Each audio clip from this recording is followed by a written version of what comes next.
I noticed him on the first day. He was unattractive, stocky, nosy, crooked-legged, overgrown with black hair. You wouldn't call it hair. Oh, I remember. Satyr. It's the same one, only without the horns and hooves. Beach photographer. Walks on the sand, offers to take pictures, then he caught my husband, I do not know. I come back, sits next to him, talking. My husband decided to practice his Turkish. He had worked in a Turkish bank for many years before that. He was self-taught and learned to explain himself quite well, so they talk. Mustafa holds up his hand to introduce himself. It's horrible, his palm is like sandpaper. It's rough, but it's also kind of wide and buttery. I kind of wanted to yank my hand away, but then on the contrary, it was like a spark. My husband and I have different things in our family, but we're generally fine. We're not young, the kids are big, I'm not a saint either. I like to flirt a little or rub up against each other on public transport. However, family attitudes somewhere in the depths of my skull settled firmly, and then suddenly looked at him as a man? No, I should call it in my own words, a male. They talk, and I look. Good in the dark glasses. Like I'm looking into a distant sea, but I'm looking at him with my eyes squinted and staring. I see this ugly, quasi-modal nose, stubble coming out from under my eyes. I knew that I was not a fan of handsome men, but I am surprised myself when I want this stunted goat like this. And it wasn't even about him, it wasn't about the Turk. I realized that I suddenly felt a terrible urge to cheat on my husband. Not just quietly, so no one would find out, like they usually do in movies or books. No, so that my husband would know and understand what kind of wife he had. What kind of wish is that? Where did that come from? I chase away the remnants of such stupid ideas. We go to the room and again, as in 20 years, ready to love each other every day. At home we have been sucked in by everyday life. There is no fire or variety in the relationship or in bed. I used to stay up late in the evening, not because I need to do everything, but just waiting for my husband to fall asleep, and the cuddling and other foreplay is even more pleasant than the process itself. And what is the process? Once every couple of weeks. Still, it's a good thing the kids didn't come with us. Sometimes we need alone time, too, or romantic trips like our honeymoon. It's obviously not good for my husband. Refreshed, stronger, we chat about everything. I lie on his arm, stroking his kissed and nice cool skin, and later we make love. In the evening we sit away from the bar, admiring from afar, the couples dancing in the twilight. Our DJ is reminiscent of those from our distant youth. Normal club music is often interspersed with slow jams. You do not want to go to the center of fun, in our corner quieter and cozier. Mustafa, my husband, shouts. Why are you calling him? Don't. I try to stop him. It is too late. Mustafa saw, comes up and says hello. Surprisingly, but my hand outstretched. Cautiously, I pull my hand out, and again I receive a shock, as if an electric shock. Not in my hand, but somewhere deeper. In the back of my brain, in my stomach, down my abdomen. I understand that I cannot be near him. I am forced mentally to get up, to go somewhere, but I cannot move, like a rabbit under the gaze of a boa constrictor. Especially since the boa constrictor doesn't even look in my direction. He grinned with white teeth, and now he is completely absorbed in my conversation with my husband. Then glancing in my direction, he switches to Russian. No, brother Kostya brother, we can't sit at the table with the guests. And anyway, you two are fine together. I don't want to bother you. Glossing his teeth, quickly glancing in my direction, he continues the conversation. My husband also switches to Russian. I let the listeners join in the conversation. Thus, at first disliked gruff voice of Mustafa softens a lot, even by intonation and some such cozy warmth. He often laughs and almost always smiles, standing close and keeping his distance. And this address, Brother Kostya, brother. It's so good, if you can tell. I begin to be rocked on the waves of their voices. Back and forth, back and forth. Yes, now I begin to understand that I am drawn to him. Something as elusive as the fire of a night moth. I know it will scorch my wings, but I can't help myself. Drrr, a cell phone ringing, quite melodious in normal life, bursts into my brain with this rattle of the old USR alarm clock. Something urgent since the phone rang on the regular line. My husband apologizes and goes to a quieter place, leaving the two of us alone. How do you like it in Turkey? The photographer begins a conversation. And I'm a mature, confident woman, and I start picking up words, shushing, and blushing like a teenager on a first date. Yes, that the idea of it at all. I think I try to pull myself together. I can do this. And again, I interrupt the sentence in the middle, losing my train of thought. My husband comes back and says he has to run out for half an hour. There's a laptop in the room, and in our hometown, the end of the work day, the hottest time. Something they can't decide without it. Mustafa offers to dance, swallowing the lump in my throat. I agree. Anyway, as a conversationalist, I'm not very good right now. As we go to the dance floor, another slow song comes on. I put my hands on his shoulders, my hands touching his shoulders. He puts his hands on my waist at the bottom, very low, at the very edge of propriety. I understand this, but I can't resist. He's lower than me. His breath falls into the neck area, hitting the neckline of my thin blouse at times. I realize that I want to smell him, to pull him in, gently bringing him closer, to feel what he smells like at all. And he must have been able to see my intentions, pulling me tighter against him and already in the open, putting his hand on my ass and stroking my back with the other. There's no strength to pull away. It's as if I'm getting softer and lower, spreading out in his arms, melting in his arms. There are a lot of dark people, most of them pretty tipsy, but I don't know if I could resist, even if it was just the two of us on stage. He doesn't smell like the goat smell expected at first, or the smell from sweating in the heat. He hardly smells at all. A little spice, a little bit of some lamb fat or meat, a slight unfamiliar scent, and that's it. No disappointment, on the contrary, some kind of animal attraction. I have to keep up the decorum, but I don't have the energy. I must not have checked the painful shudder, because the Turk, not letting me out of his arms, whispers, "Lena, it's okay. Give in to the music, relax." I understand very well whose will I surrender to, and how we now look from aside. I do not break away, on the contrary, I relax. Only now I realize that the music has already changed twice, becoming fast again, but we are still dancing closely, pressed against each other. I wouldn't even call it dancing, to be honest. No, what the hell is the heart? He's practically squeezing me lightly, circling me in the dance.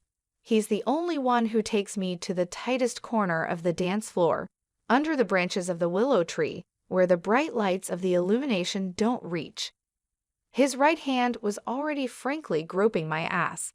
It was my imagination or my husband's glasses flashed again, and his Hawaiian shirt is distinctive. No, what would he be doing in the bushes at the hotel fence? Or this suits myself. No, he's all business now, sitting in his room at his laptop. Mustafa, I'm sorry, I feel like sitting down. Lena, let's have another dance. Okay.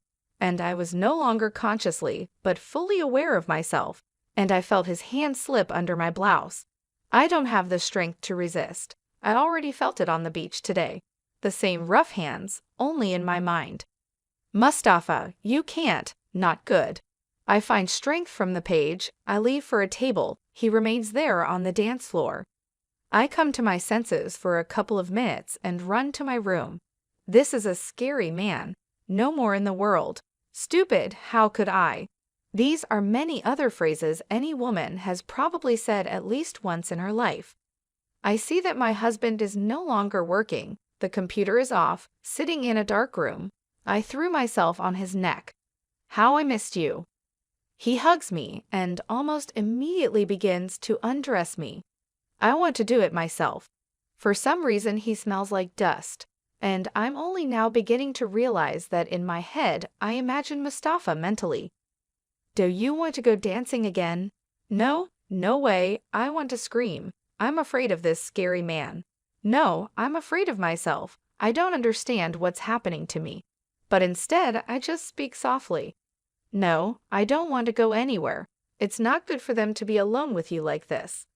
I don't even feel like showering. In fact, move. We seem to fall asleep like this, without shelter, with our arms around each other. For a long time, we were going to wake up early in the morning, right at dawn, but it never worked out. But today, it's easy. Running to the beach, beauty, just us and the sea. Even the early retirees are still asleep. The sea is almost calm today. Let's run out of the hotel and into town today. Why, Lena? I can't explain that I don't want to. I mean, I can't face yesterday's photographer. After what happened, I just shrug my shoulders. He nods and we run into town for most of the day. Yeah, and in the evening while it's light we play volleyball, then swim in the pool. I'm scared to go to the bar there. And we have a romantic time sitting on the balcony of the room, looking at the sea. I begin to realize that I can't be afraid and hide like this for another week, firmly deciding that this will not happen again. I will hold on. I have to face danger. I was so motivated. I went to bed calmly. Where did it all go the next day? From afar, I notice a distinctive, stout figure moving along the beach. In general, Mustafa drives up, but today he shakes my hand a little. Seeing his admiring glances, I finally begin to embarrass myself. I blush, pull on my glasses and hat, and reach for my water bottle. I make a lot of unnecessary movements. I notice how he looks at me. Today we're talking only in Russian. I think I later realized why he was easy to talk to. The mentality is similar. He also comes from the Soviet Union. Not so many years ago, he moved to his historical homeland in Turkey. I also remember something about persecution of Turks, whom Stalin relocated from Caucasus, and later from Uzbekistan or somewhere else in Central Asia. He suggests that we go to a foam disco in the evening. He suggests we go to a foam disco that night, which is the only one in the city or even the country. He adds that he will host it for free. He has acquaintances there. Later, he refuses to take money for the delivery. Such a friendly gift from him. What's the point? We're always open to new experiences. Wouldn't you know what we're open for? Well, I won't before the time.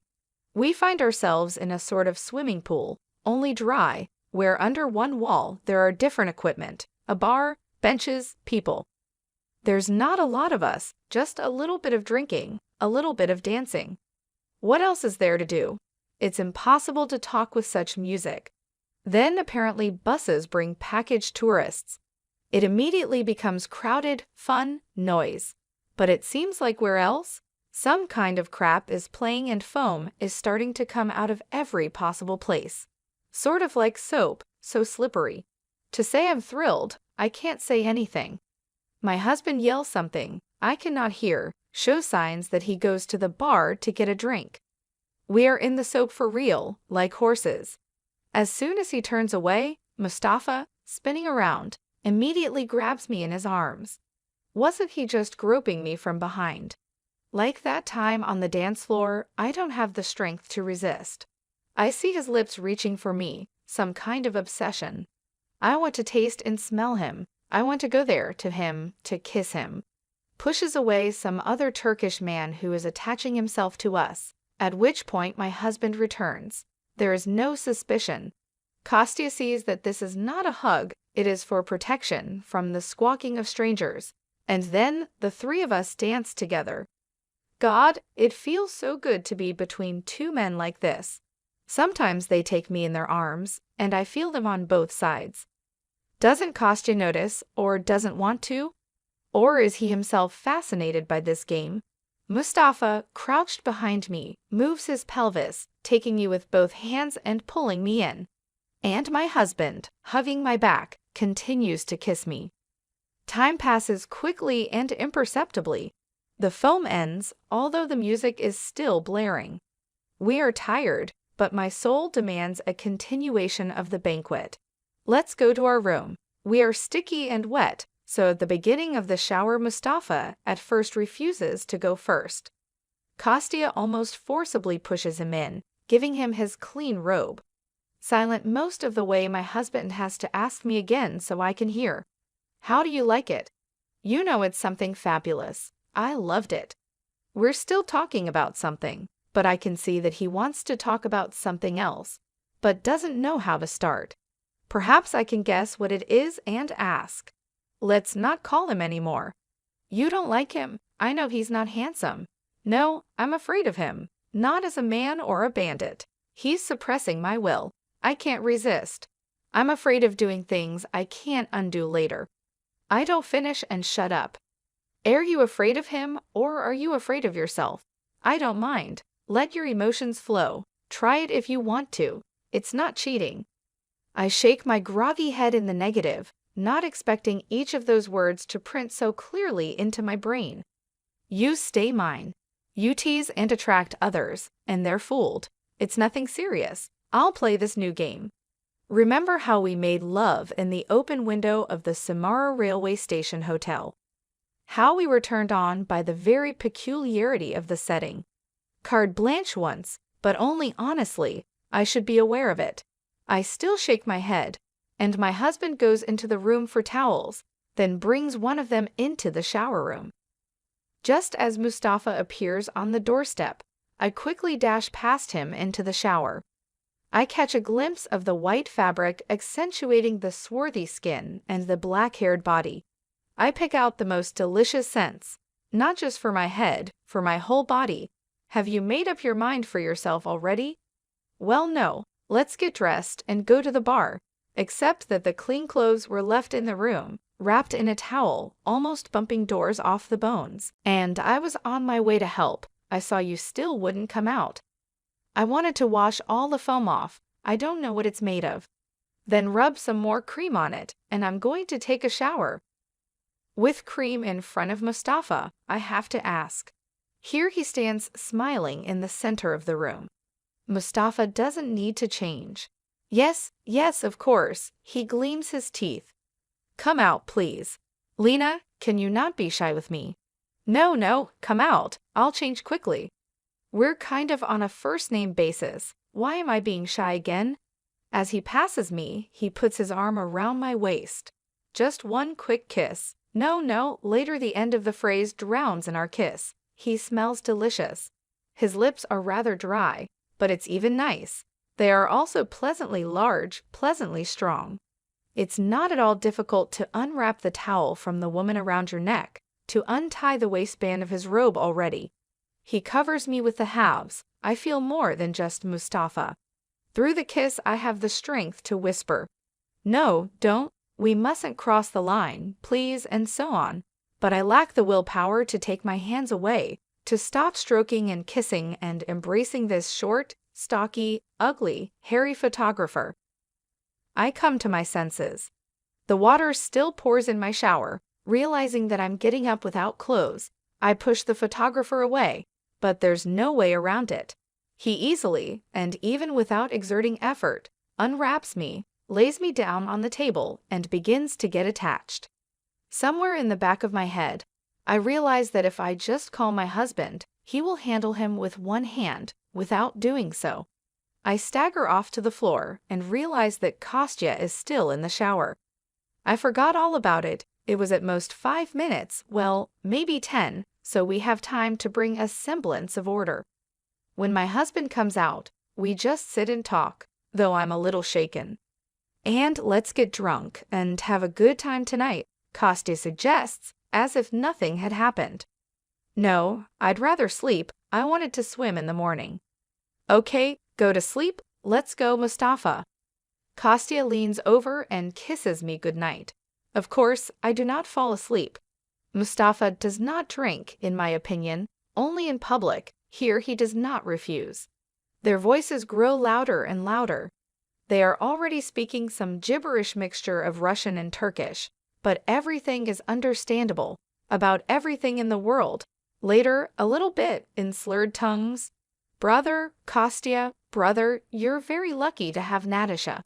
She's Lena. I know, brother, but in every Lena, there is a little bit of Natasha. Your Lena is very beautiful. Damn, I'm drunk. I forgot how to say it in Russian. Don't let her go. A diamond like that, if you lose it, you won't find it. They continue discussing my merits and go into the bedroom, switching almost entirely to Turkish. I feel Kostya sit down next to me and move his hair out of his face. Go to bed, Kostya, brother, everyone is tired today. I hear the creaking of the bed, footsteps, the click of the door closing. My husband is exhausted. He goes to sleep in his robe. I wait until he falls asleep. I go to turn off the light and lock the door. I practically turn in the latch of the lock, freezing, and yet I do not dare to turn it all the way. Laying down again and straightforwardly forcing myself to get up and lock the door. After about 10 minutes, common sense wins out. I get up, first go to get a drink, then to the bathroom, for which you brush your teeth and generally realize that I'm just stalling. I go to the door, listen, crawl into bed again. I realized that I had fallen asleep only when I felt the touch of cool hands on my back. I woke up next, realizing that I was sleeping on my stomach, my hands stroking me hard and rough. Through my hair, I saw my husband sleeping next to me. I was smart enough not to move, and even to pretend to be asleep. Mustafa could still be that too. He uncovered me completely, then stood up and undressed. The very atmosphere with my husband asleep next to me turns me on worse than that. I can't even find a comparison. I never had a stronger feeling before or after that moment. Yes, this meeting alone did not end the story. There were after in the remaining week of vacation sometimes could join Mustafa, but even without him, our relationship was beautiful. We are 20 years old again. We are good not only in bed. We walk around the city in the evenings. I miss my husband when I am at work, and he spoils me with daily messages, calls, and even little surprises. And I love the evening again. I love going to bed with him and falling asleep with my nose in his armpit.